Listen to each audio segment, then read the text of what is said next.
The following presentation is brought to you by kmmedia.pro. Please visit kmmedia.pro for more information. Now stay right where you are as we present. Welcome to Positive Talk Radio, evolving ideas, one conversation at a time. Great guests, dynamic stories and interviews, plus new thoughts on a wide range of topics and concepts. I hope that you'll hang with me, Kevin McDonald, my friends, and of course, you. As together we work to understand why we are all here and what we can do to make our world a better place for all of us. To be happy, be kind, and live in peace together. Yep, that's Positive Talk Radio.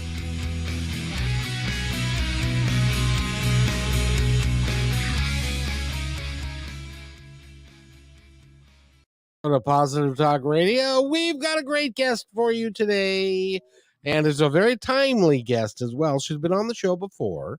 She's written the book The Bullied Brain, and she's an expert. She's a PhD in understanding the brain and how it works and how it can be really negative in some instances and can really cause a lot of problems. And because of the time of year it is, it's August here in the great old United States, and that means that people are going back to school, and that opens up a whole new can of worms for stuff. And so we wanted Jennifer to come here and talk about her book, The Bullied Brain, and also about kids and bullying and going back to school. Jennifer, how are you?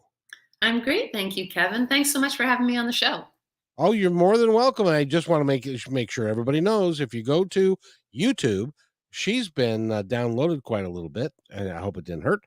And she's got her book is doing very, very well, and it's very important that we talk about this because the brain, we don't talk about it nearly enough, and we talked about it the first time, and this time we were going to focus on bullying and kids and going back to school and all of that. So it's a very important topic, very important. And my kids are older now, but I had a just so you know where I'm coming from. My oldest boy had a port wine stain that goes from the middle of his forehead and encompasses his whole nose.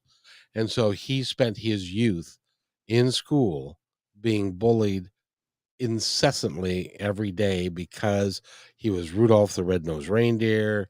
He was, and so I'm familiar with the bullying in that respect, and it has caused him a great deal of pain over his life. And so I would like to help Jennifer get the word out and make sure that other people don't necessarily have to go through that the same way. So thank you for being here. Well, that's a horrible story. I mean, especially when you're a parent and you're seeing that your child is being hurt and you feel powerless to stop it is one of the worst feelings on the planet. And it's really unhealthy too, because the more you're made to feel powerless, the more unhealthy it is for your brain. It makes your brain struggle to process stress responses because it feels like it can't escape and it feels like it doesn't have power. And it's honestly a really negative impact on the brain. So that's horrible for your son and horrible for you. But it's kind of a good kickoff conversation in a sense because it ties into what I'm hoping to achieve with my book and my work, which is I want to see parents and teachers and children start to become far more attuned and aware that whatever it is on our surface makes us unique. It's a bit of a gift. It's no one else has it. It's our total unique self. And you can always find something that you think is different about someone. That can be a port wine stain, it can be their hair color, it can be what culture they come from or how they speak or their economic background. It can be anything. So basically, I always react when people say, oh, I was bullied because, or my husband was bullied because when he was a child. Because the truth of it is, and this is really where I think we can change, the truth of it is the target doesn't have a problem. The target is a holistic being who comes to school or goes to sports or church or whatever and wants to socially and emotionally engage with others. It's a holistic self who's interested in learning, in problem solving, in relationships, and humor, all of these things. But that's not the bully. An individual who goes to school and strives to bully others actually has a lot of lack. They have an emptiness and they can't fill that emptiness without a target. So they actually are highly dependent on the target. They're not whole. Whatever's going on in their lives is serious enough that it's eradicated their sense of completeness and wholeness and even health, really. So we need to change the way we talk to kids, and we get them to understand that when the bully begins, it you should feel instant as a child concern, because it's waving a red flag of mental health issues. And you should also feel compassion because you're not that kid.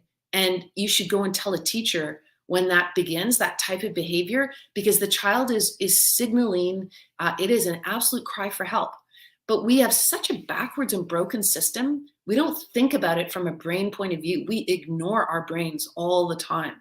And just as a final quick thing, I want to just clarify, I'm not actually, my PhD is not in brain science. My PhD is in comparative literature. So, in a sense, that sounds far away from science, but it's not.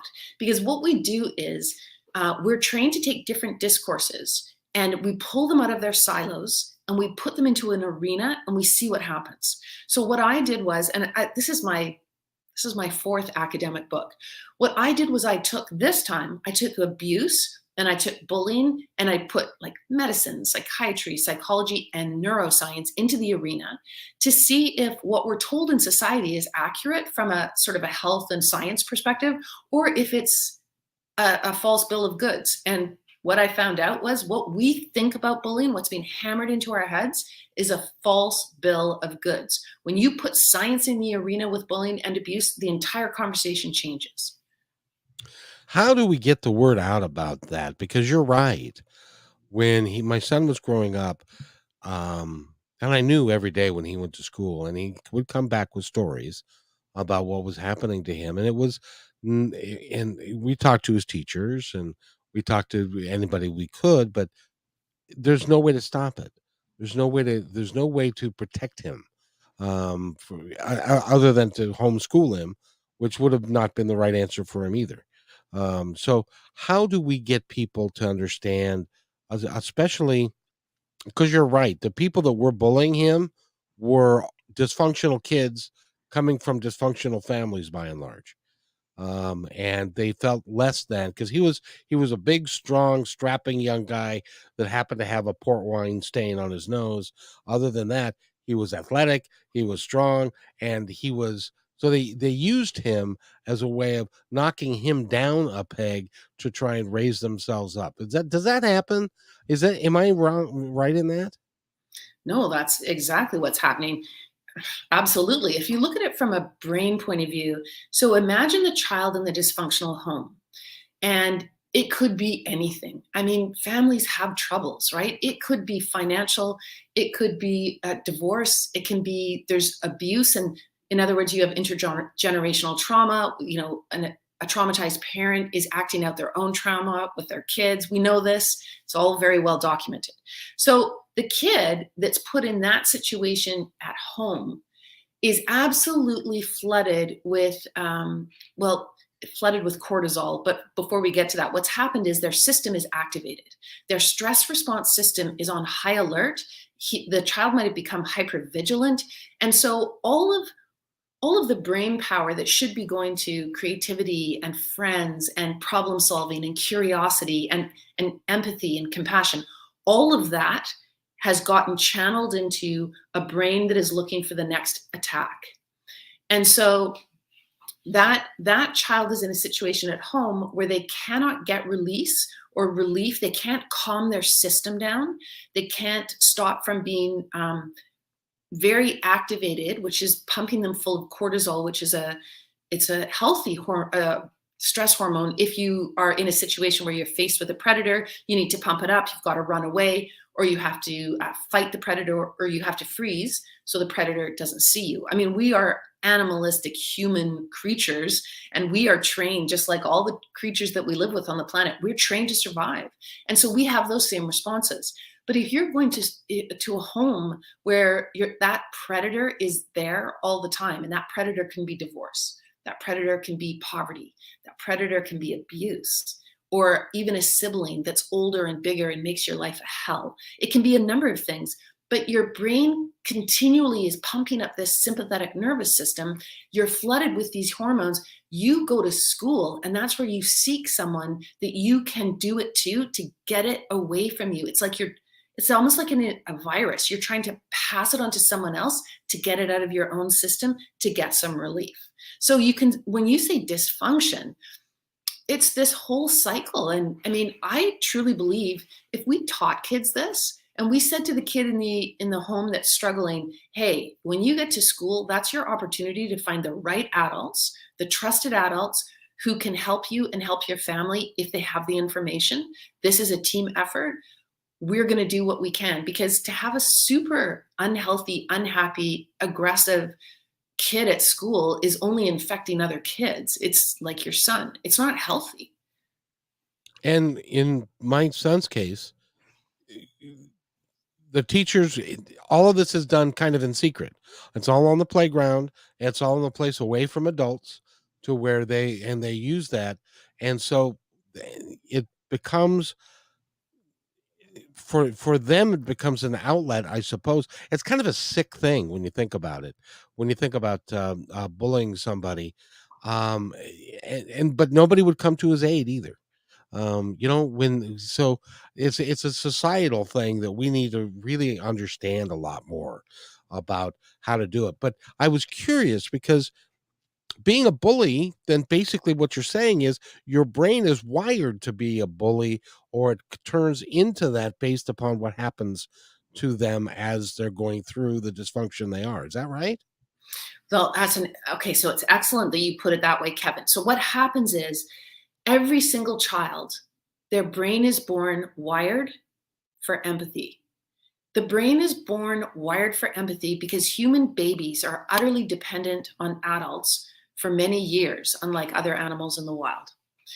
And so if you don't have empathy as a baby and as a toddler and as a 6-year-old, if you are not constantly registering what the powerful people in the room, namely the adults, what they're thinking, what they're feeling, and what they're intending, you might not survive. That is absolutely critical to your survival. So our brains are born wired for empathy. The fact that we have children at school and sports, wherever, who no longer have a natural, powerful, empathic neural network that is working for them is really pretty tragic. And it means it's being dismantled. It means it's being hurt in some way. I mean, in some rare cases, the science, would tell you that some people are born with that missing piece. It's extremely rare. In most cases, what's happened is the empathy neural networks have been damaged. So instead of getting that natural impulse to help and to care and so on, it's missing. They're referred to in the literature as callous unempathic. And just to remind the audience, empathy is not sympathy. Sympathy is when you feel sorry for someone. You're like, oh, Kevin, I'm really sorry that you fell down the stairs. I feel pity for you. That's awful. That's not empathy. Empathy is when I say, Kevin, you know what? I've had a kid be bullied. I've walked in your shoes. I know what that's like. And if I haven't actually had the experience, I can imagine it and I can feel it all through myself, and especially in my brain, what it would be like to have my child treated like yours was. It's when you connect in that totally profound way that humans can do. It's one of our superpowers. And when you look at job descriptions in Forbes magazine and Business Insider, they're always saying that one of the key qualities to have in the workplace is empathy. It's if you understand what the customer wants, if you understand what your boss actually needs you to get done, and you can cut through how he or she is saying it to get to the heart of the matter and then do it, like, it is one of the most important skills you can have in marketing, in leadership, you name it. So let's go back to this kid on the playground that's bullying your son. And you just described it in a really ominous way for me, because think of the abuser. Abusers, whether it's in the workplace, in the home, in politics, They are the most adept people, and they're studied by the neuroscientists. They're the most adept people at manipulation. So they are really good at putting a face forward of, I'm the nicest kid at the school. I'm the most popular, I'm the most talented at this, that, and the other. I wouldn't hurt a fly. And then cut to behind the scenes at the back of the school, that kid is targeting other kids for suffering. This is what you see when it's adults as well. So this child is already imitating and mimicking what they know. And they probably have an adult in their life that does that. Behind the closed doors of the home, there's trouble. Things are not good. That person goes out the door to the workplace or into politics or the church or whatever, and they put on the face of goodness and benevolence. That split personality is a red flag of mental illness, and you're seeing a kid on the playground displaying the early symptoms of this type of like really unhealthy brain dynamic.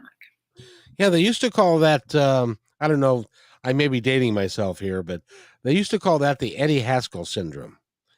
Are you familiar with Leave It to Beaver? You know what? I never did watch it, but I have something that even predates that I'll share with you. Tell me Eddie Haskell. Eddie Haskell was a character on the show that when he was talking to Mr. and Mrs. Cleaver or a teacher, he was sweet as pie. He was very nice. He was very complimentary. And even the kids around him, when in front of an adult, he was complimentary to the kids. He would help them. And then when the adults left, he became a complete, excuse the expression, asshole, because that was who he really was, and he was putting up a front. And so I used to call that the Eddie Haskell syndrome. That kids do that because they think that that's what they need to do, but that's not who they really are. Okay, so here I'm going to give you a curveball. Ah, From a brain point of view, I would suggest that a child that's behaving that way isn't really an asshole. What they've done from a brain point of view is dissociate. So imagine if you go home and you face the predator every day. One of the ways that your brain survives is it completely aligns with the aggressor. It identifies with the violent person, the powerful person, the person that's criticizing you, the person that doesn't speak to you and ignores you and acts like you're not worth their time. Your brain goes, okay, wow, you can't be in this victim position all this time or you're going to self-destruct.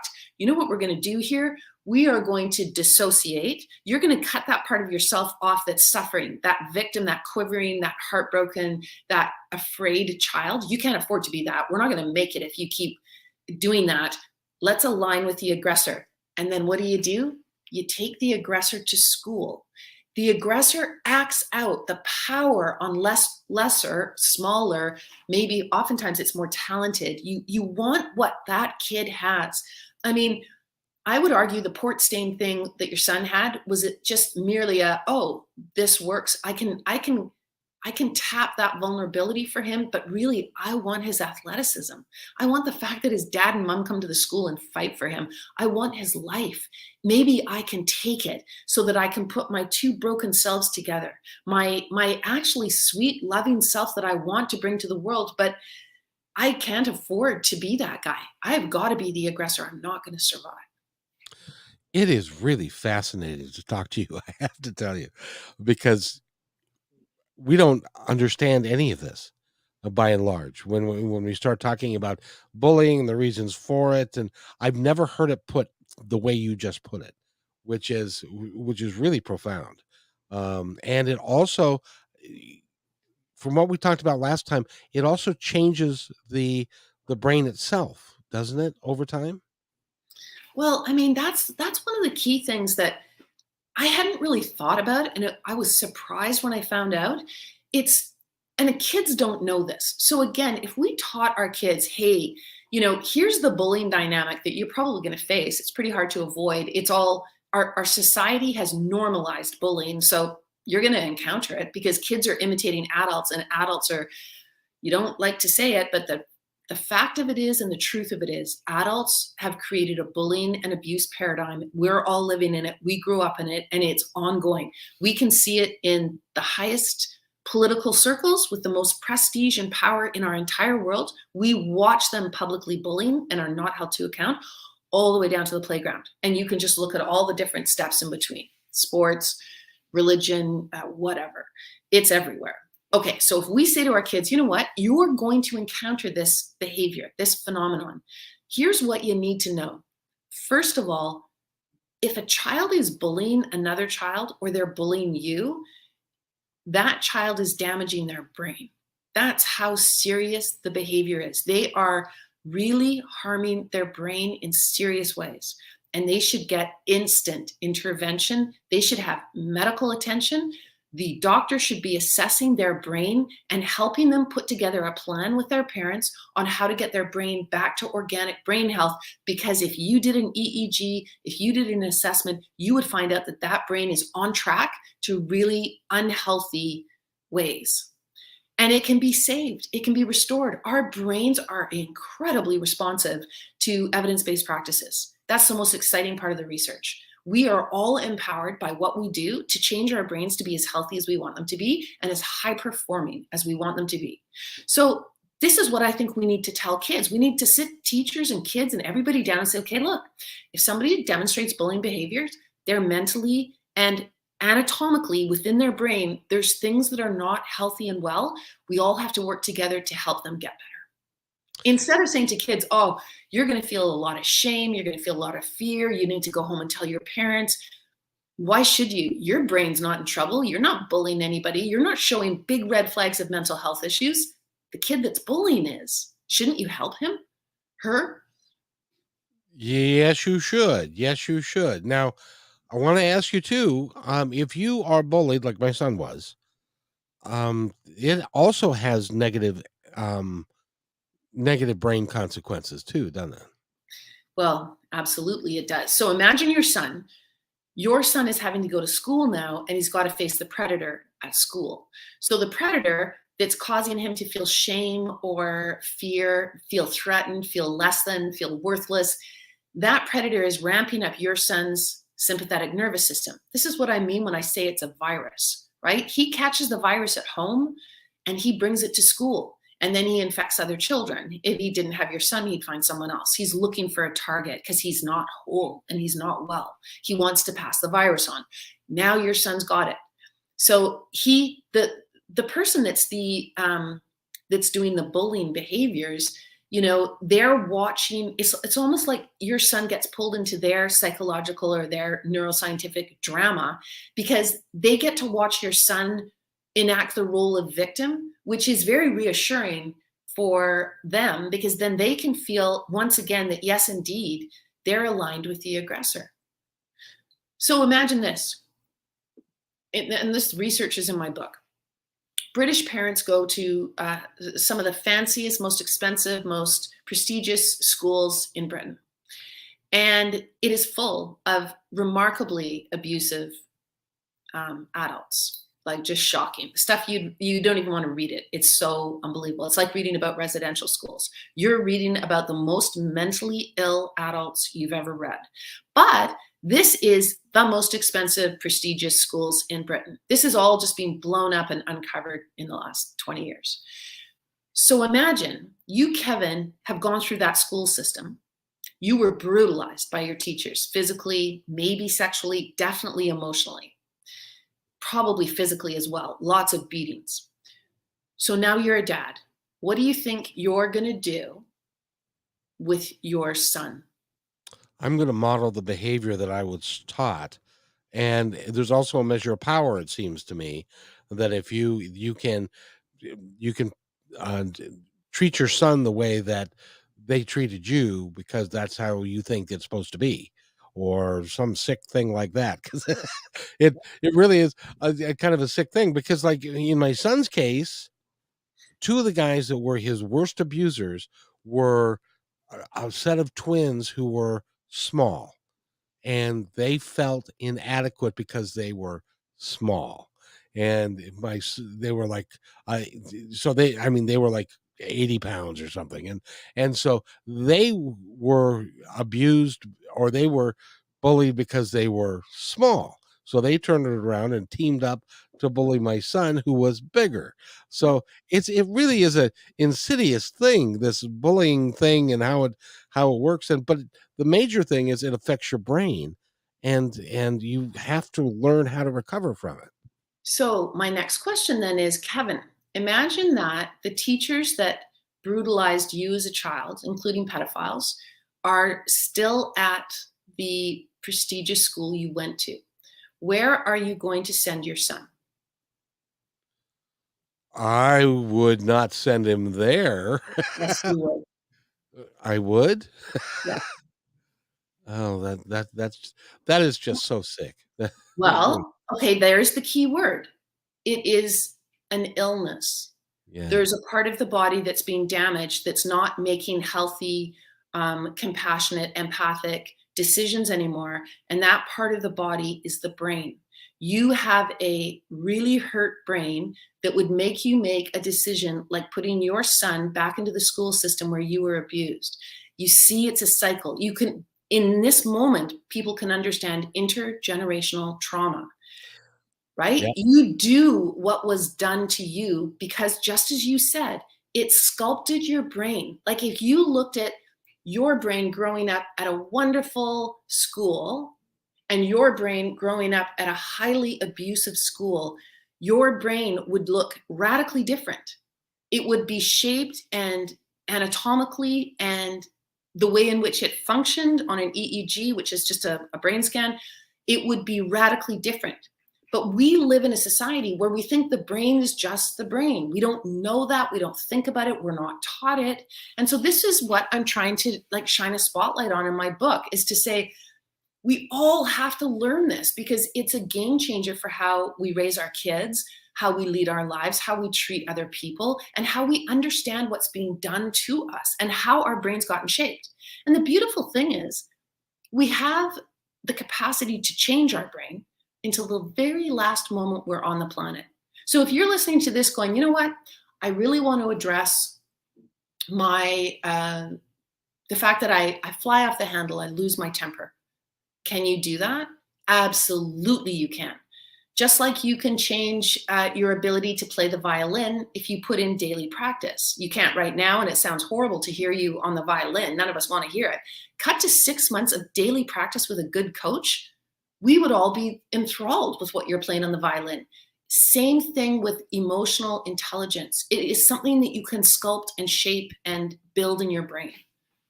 Now, what is it? Help me here, Jennifer, because what is it that when you grow up and say you're in an abusive relationship with your father at home, and he's either distant or when he is there, he beats you or whatever it is, and you go through all of this, and you say to yourself, as you're going through it, when I grow up, I'm never going to do anything like this to my kid because this is horrible for me to. What is it? Why is it that this intergenerational thing happens?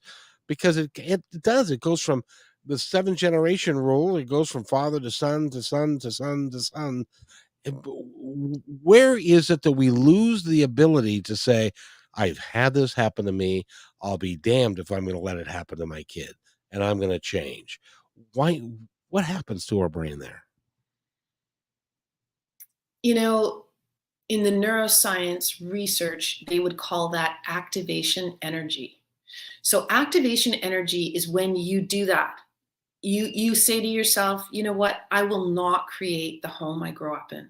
I was abused by teachers, but I did not take that into my relationship with students.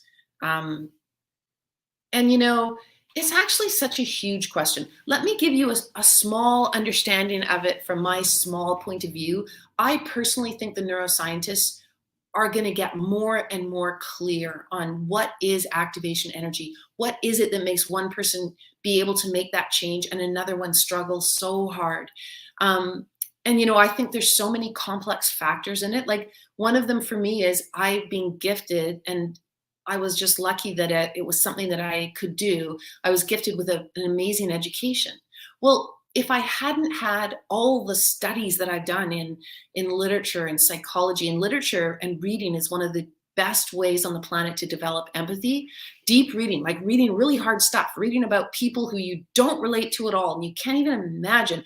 Reading, like, so for me, I read all about the war, and I read about what writers were saying about World War I and World War II. Well, I have no experience with those things, but writers were able to bring me into that world, in the same way that looking at great art or listening to music on a deep level. These are all things that open up our empathy and really fire up our empathy networks. So I'm lucky that I have a lot of empathy. It's not because I'm better than or any of those things. So let me give you a statistic. I can't remember if we talked about this before, but it has always stuck with me. And I bring it out in these conversations because it's just a really fast, clear way of getting an understanding of what brains are doing and who is lucky and who's not. So um, I use the statistic in the introduction to my book to try to say, you know what, we have to stop talking about abusive behaviors and bullying behaviors as if they are a moral issue and the person that does them is bad, because I think we're much more likely to stop them and to change behavior and make victims safer and bullies get the help they need if we talk about it as a medical issue. So here is are we going to talk about this next statistic I'm going to share with you as a moral thing or a medical thing? 70%, 70% of inmates in the California prison system were once in foster care. So I've had somebody who was a foster care advocate on the show not too long ago, and that's the statistic that they quoted as well. In addition to that, she said 25%, only 25% graduate from high school and there are 4.5 million kids in the foster care system, which is, I think, in this country is absolute crime. Um, Well, it goes to show you there's some kids that are given a really, really unlucky start in life. And it's hardly surprising that they end up behaving the way they do. So these are kids that end up being reactive. They end up being aggressive. They can't concentrate at school and graduate high school because why? Because their brain is hypervigilant. Their brain is a watchtower looking for the next blow. It's looking for the next criticism. It's watching out for the next humiliation or the next sexual assault, because that's the life they lead. So they are not sitting in class like your son or my son and learning. They're not problem solving. They're not being creative. They're not doing social emotional connection with other kids. They are watching for the next threat to their survival. Oh, that's where their brain power goes. And there was a really interesting study in England that looked at the brains of people who have committed murder, and their brains don't look like yours and mine. A murderer's brain, not always, but in the vast majority of cases, has a very enlarged amygdala. And the amygdala is the part of the brain tasked with or involved with, the brain operates as a whole. But if we, for this conversation and for research purposes, if we want to select out sort of a section, it's just easier to study and talk about. So the amygdala is the part of the brain that's referred to as the threat response system, or the alarm bells of the brain. It's the part of your brain that protects you from the next blow, the next violence, the next threat or emotional attack or whatever it is, the next shaming moment. And you can imagine if someone's become a murderer and gone to jail in the UK, it's hardly surprising, considering the life they probably led since childhood, that has altered their brain to not be a high functioning brain like yours and mine, because we didn't grow up with that kind of repeat trauma. have you ever thought about, and I've thought about this whenever you hear about somebody committing murder or say, killing somebody, have you ever thought about what that would be like to if you were put into that situation? I can't, it's in my I can't even fathom me killing someone by strangling them or doing whatever some people do. Their brains have to be different than us, because I can't even fathom it, and I know I doubt you can either. What that whole the whole dynamic would be there, and watching somebody die that you're killing them. Hell, I can't even do that to a dog. It's like I don't get it, and but it's gotta be tied to the brain. Um, Yeah. and is there a way that we can, and I know that they're looking at this, but is there a way down the road that we'll be able to look at someone's brain and say, "This is what they're predisposed to do, and this is how we can fix it?" Absolutely. And in actual fact, Well, that's I'm good trying news. that you know what? One of the most brilliant things, and he says brilliant things almost every time he speaks, Dr. Michael Merzenich said to me, I was in a meeting with him, and he's just to remind people, if you don't know him, look him up. He is one of the most awarded, most brilliant scientists alive today. He's an American, and he's the one that took my book under his wing. He wrote the foreword to it. He became passionately engaged in it, even though everyone in the world wants to talk to him every day. He cares so much about children, and he cares so much about changing society for the better, that he dropped everything and he read my book, and he checked everything to make sure it was, scientifically perfection. So I feel very confident about the book because of that. But Dr. Michael Merzenich said to me, he said, the key thing is, and what people need to understand, is the brain doesn't lie. And he means very specifically on an EEG. On a brain scan, the brain is the brain. Now, can the brain lie in life and lie to itself and so on and so forth? Absolutely. We are highly adept at those kinds of things. But what he's talking about is on a brain scan. So, think of political leaders. We put political leaders in power over whole nations, and they can make decisions about whether or not to invade another country or to bomb a nuclear power plant, or this single individual has a huge amount of power. Well, you would think in the 21st century, considering the tools we have and the knowledge we have, that no one would be allowed in that position of power without an esteemed counsel who assess their brain function and do an EEG to make sure that their brain is incredibly high functioning and has passed all the different tests it needs to pass. Just like we do with a car, you have to have certain things. You have to be able to see a certain way. You have to be able to have reflexes. You have to be able to have an intact memory and not suffer from dementia or epilepsy, or you can't drive a car. But we as a culture put these individuals with no brain checks on them at all in positions over war and nuclear power and economies and people's livelihoods. And honestly, when are we going to change? Because we have the knowledge. And we have the ability to do it, and we really should. Now there would be, you know, personal um issues as far as in personal or invasion of privacy. That's what I'm trying to say, and that kind of thing. But at the same time, we have, when we nominate somebody to be in public office at that height, we make sure that their blood pressure is good and all of, so we do a physical check of them, but the brain has always gotten left out. Maybe it's because we still don't, there's a lot we don't understand about the brain still, isn't there? Oh, there's the brain is so complex. There's a ton we don't understand, but we understand enough now. It's like when they discovered there was a correlation between smoking and cancer, uh, all kinds of things changed. Laws changed.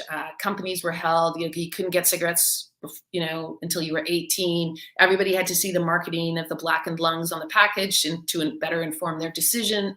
Everything changed, but we didn't know everything about cancer. The oncologists have been doing research on cancer and cancer treatment and what causes cancer. And it's multiple different things, not just smoking. But when they found out that there was a strong correlation between smoking and cancer, bang, things changed, and they changed effectively. I mean, certainly in North America, we've gone from being a culture where smoking was normalized to being a culture where it's not. You can't smoke in a plane. You can't smoke in a restaurant. Your doctor doesn't smoke well and writes you a prescription. I mean, it all changed, right? I mean, we both grew up with like smoking was the most normal thing in the world, and it's not anymore. So another, like, I would love people to think about this. We have enough research right now that if we did a check on every kid in grade 6, we would be able to see, first of all, right away, who is coming from trauma at home. That would be very visible on the brain. And then we could do stuff to help that kid and help that family, right? Let's stop the intergenerational trauma. Let's get people the help they need. Okay. Grade 6, we could also see which kids in adolescence were going down very dangerous, worrisome paths in terms of things like schizophrenia and bipolar, depression, anxiety, suicidal ideation. You can see that. And here's the most important part of this: you can see it and then you can stop it.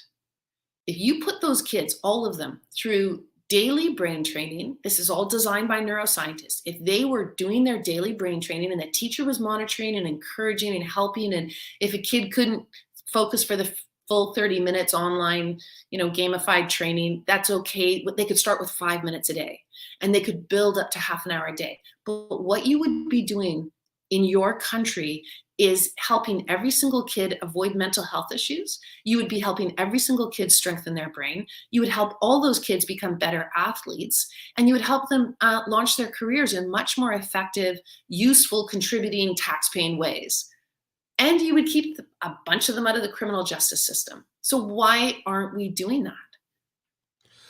I don't know. I honestly don't know. Now, Allison Roberts, she's a friend of the show and a coach, or we swing over and do everything different, trying to solve our past by vicariously living through our children, but that doesn't heal the trauma. And and she's right. I was thinking about that because I grew up in a household where my dad believed in the idea that children should be seen and not heard, and if you questioned him, it was "Don't talk back, young man." And if you questioned him further, I ended up in my room. So I spent a great deal of time in my room because he didn't want to deal with me. As I was growing up, I was saying to myself, I'm not going to be that kind of a father. I'm going to be there for my kids and I'm going to do stuff. And so I became a cub master for my kids and a coach and that kind of stuff. But at the same time, the pendulum swung too far, because then it was like, "Dad, shut up. You're talking too much." And my wife used to say this. She'd say, "Why do you bother talking to the kids so much? Why do you need them to just so and that created trauma of a different type."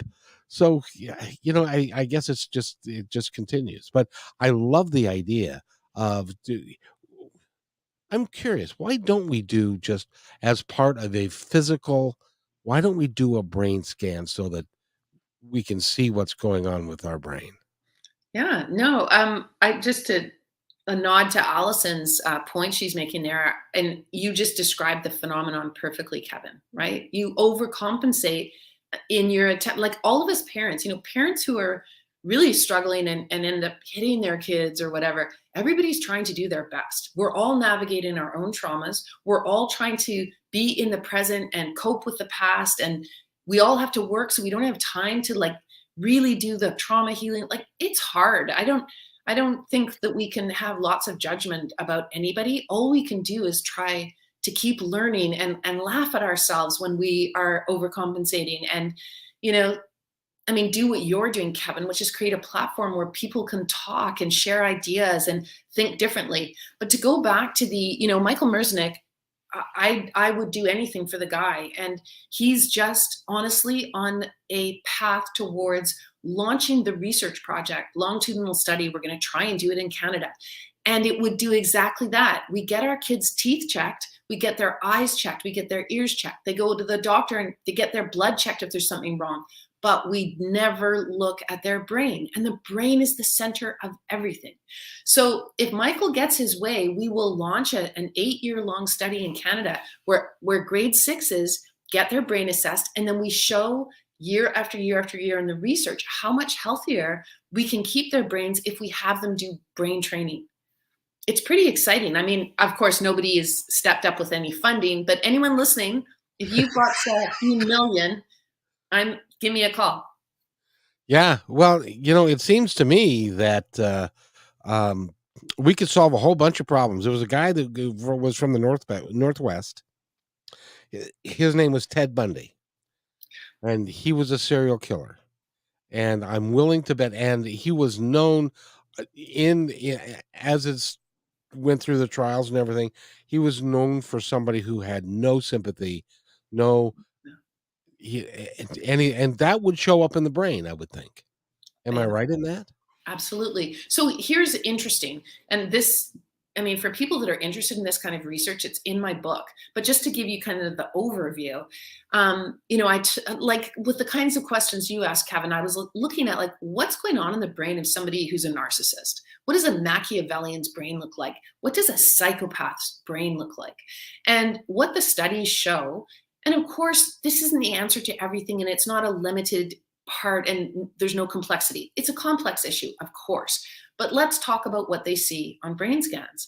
And what they find is with people that are psychopaths, for example, if you and me, if they put an image in front of us of a dog being killed by someone, or a dog even just being hit by a car, or a child being hurt, you and I would have an immediate empathic response, and it would light up in our brains. They would see it on the brain scan. It would be like, yeah, that part of the brain is on fire. Wow, they are emotionally reacting to this picture. And you can't help yourself, right? You watch a movie and you're empathically connected to the character. The character suffers a death or something, you cry, right? You laugh along with the joy because you're deeply empathic, and that shows in your brain. Well, if you put a narcissist or a psychopath, one of those individuals, in front of these same very emotionally activating images, they will process what's coming into their brain. It's not their fault, but they will process it as a cognitive, like an intellectual, cognitive, knowledge-based information, and linguistic. So it bypasses the emotional part of the brain altogether. They don't feel anything. Just as you said, Ted Bundy didn't feel anything. You're able, like you were saying, I couldn't kill someone or even a dog because my feelings would stop me from being able to do it. I would Right. feel so like I would be overwhelmed by emotion. Well, that's a missing piece for people that have either been so abused they've lost that part of their brain, or it's maybe they were born with that part of their brain missing. That's pretty rare. You just, in the course of this discussion, you just brought up something that I really want to ask you about because um, I think it has an impact or had an impact. You remember George Floyd, the Yes. the black man that had his that was killed by the police officer, and there was a film of that, and it was 9 minutes long, and there were people that watched that from beginning to end, and then watched it again from me. Doesn't that have a negative impact on our brain? That's a really good question. I mean, I guess it depends on why you're watching it again.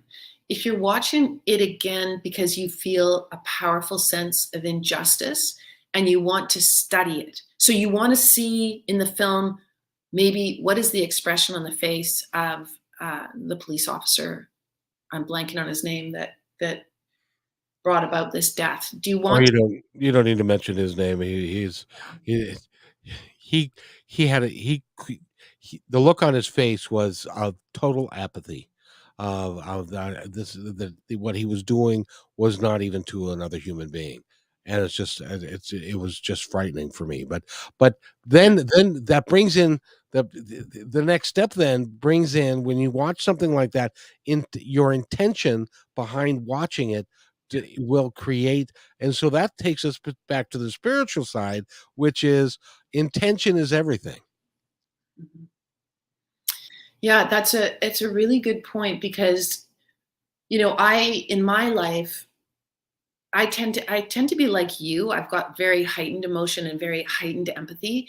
Um, and I'm privileged to have that. And you probably are too. Well, no, you had a pretty hard dad, but maybe you had a mom that kind of made up for it. But we both have like empathy is kind of very much alive in us. And one of the things that I find so fascinating in empathy, and you just described it with the police officer and George Floyd, the research shows, and this is research out of Harvard, the research shows that what is so terrible about empathy is that we can choose who we can have intention about who we offer it to. So if you've grown up in a very prejudiced home, in a racist school, in a country that's constantly telling you, and there's a lot of very vocal people saying that Some people don't have the same value or rights as others, and it's dependent on what color they are. Like, really? Um, what what happens to you is that you put that group in the out group. So the police officer might go home and be lovely with his wife and kids. He might have great friends. He might go to church, and all these people are white. And so they're in his in group in empathy.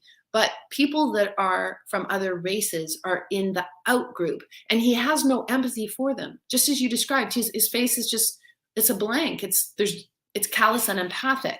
Now, here's the thing, that this was so important to me because I was struggling to understand why, when children are being abused, and we've known since the 1980s that child abuse, like heinous child abuse, is rampant. Okay, it's normalized in our society, it's rampant. Okay, so why aren't we doing anything about it? The 1980s passed. Then in the 1990s, American doctors do a watershed research into the fact that child abuse is correlated directly with chronic illness, sorry, in midlife. Okay, imagine how much that costs the system. It's shortened lifespan, it ruins people's lives, and it's a direct correlation. You are abused in childhood, chances of having chronic illness are like through the roof for you. We still don't do anything. Cut to the 21st century, we've got 20 years of extensive neuroscientific documentation, research, study that we basically ignore. It hasn't changed anything in the education system, hasn't changed the laws, hasn't changed policy. We just keep going along as if child abuse is a part of our lives. It will never change, and we're never going to do anything about it. Well, I came up with this theory, which I leave with you. I think what happens to people when they get into positions of higher and higher power is they put children in the out group. And it goes back to what we talked about before, about what a bully is doing. They're dissociating. They're becoming two different selves. The self that's kind of their authentic self, who's sweet and kind and loving and wants to connect, and then this other self that goes out and abuses. So they're splitting in two. They're a Dr. Jekyll and a Mr. Hyde, and this split self is very unhealthy and difficult to manage, and it does a lot of damage. So adults, they are so dissociated that as they get into positions of power, they've cut off their child self. They've cut off the vulnerable self, the self that needs care and love and protection, and they just consolidate power and power and power. And so kids are in the out group, so those that have power to protect them don't do it. I think that's actually brilliant because I think you're absolutely right that we lose. Well, just the statistics in the United States of so many people that are um, in the foster care system, and so many kids that are going to bed hungry every night. And it's one of those things where we wring our hands when we say, "Isn't that sad that so many people are uh, their their food insecure?"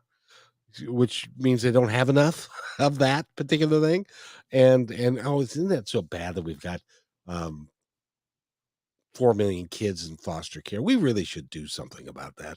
But then nobody ever does because it takes people like you to help us understand how the brain works, and so that we can actually make changes in our societies to understand how all of this stuff works. And it's not a magical thing. When to hear you explain it, and to hear Dr. Michael explain it, it's easier to understand, and but it affects us so mightily. Every aspect of our lives, our brain is attached to it. Yep. So that's what the book is about. It's very much for the individual reader. It's like, how do you get your own brain better? What kind of evidence-based practices can you do to have a healthy brain? And then it looks at the system. So I wanted to ask you then, because going complete round robin or complete circle, going back to my son, he grew up. He graduated from high school. He got a job. He's now a diesel mechanic that specializes in some stuff. He's very well respected. He's still got this little child in him that says that he was bullied. How can I help him retrain his brain to get around that? That that's exactly what the book is about. So With every single chapter where I point out the research on the brain and how it gets hurt, every single chapter has an activation step. It's like, okay, now that we know this, what are we going to do about it? And then the last half of the book is just pure evidence based. What do we do when we have what I call a mind bully? When you turn against yourself, you're harmful to yourself because you've internalized this really hurtful, traumatizing experience you had when you were younger, or you had it right now in the workplace, etc.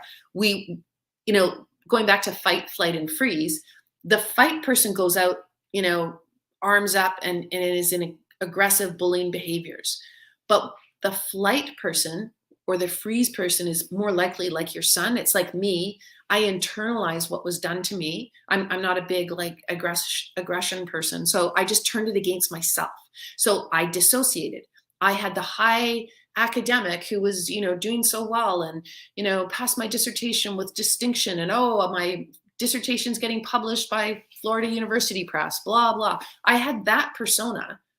But when I came home, I was very self-destructive. I did self-harming. I had a terrible eating disorder. Like I was attacking myself, trying to get rid of the sympathetic nervous system, like the bully does with another person. I was turning that against myself. And you see the split personality again, right? So, we have a lot of work to do, but I'm hopeful. Like the book is packed full of, answering that question. There's so many things we can actually do that the science shows is highly effective to getting our brains better and ousting that bully for good. And Allison, who's a really good quality coach. Parents become friends because trauma destroys boundaries. Oh, interesting. Yeah, that's another one. I mean, just these comments from Allison strike me as they're just wonderful examples of the complexity of it all. But we got to start somewhere. So Well, I start with the brain. I am going to ask you one. I have a friend, a close friend, that grew up in a household that father was distant. Spent her entire life. Mother was um, ill. Father was distant. Younger brothers that she was at 10 years old was required to cook dinner for and to keep them quiet so that dad didn't have to worry about stuff. Um, and you mentioned this, that the people that are abused in their childhood, when they're in their midlife or afterwards, that they have chronic health issues that develop over time.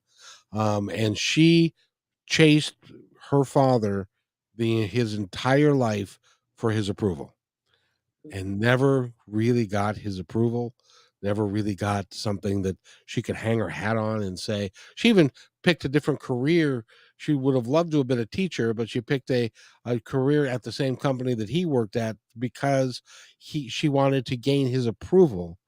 Well, now she's in her 60s and she's had 15 surgeries because she ruined her body working so hard to try and make him to please him. And that's and that all goes back to the brain. Yeah.